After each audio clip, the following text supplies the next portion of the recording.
શું મારી આપણું નામ? કમળાબેન. શું બનાવ બન્યો આપણા ઘરે?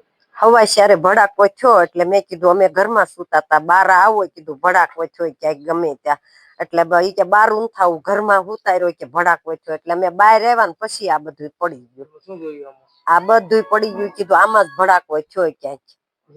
જાણ કરી? બધાય પાડોશી બધાય તરત આવ્યા દોડી. કેટલું નુકસાન થયું છે? નુકસાન તો થયું જ હોય ને 40-50 લાખમાં, કઈ એમનામ તો નથી થઈ જતું. અમારા ગામમાં 4 ની આસપાસ હું ઘરે સૂતો હતો ત્યારે બ્લાસ્ટ જેવો અવાજ આવ્યો. કીધું ગમે અહીંયા બ્લાસ્ટ થયો લાગે છે. બહાર નીકળ્યા કે પછી આ તો અમારા દૂર છે. પછી સવારમાં બહાર નીકળ્યા ત્યારે ખ્યાલ આવ્યો એટલે હું સીધો અહીંયા આવ્યો.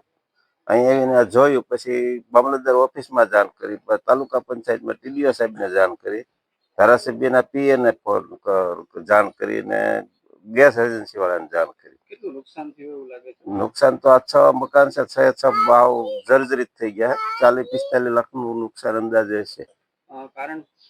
કારણમાં ક્યાંય ખ્યાલ નથી આવતો. બાટલો સહી સલામત થયો છે.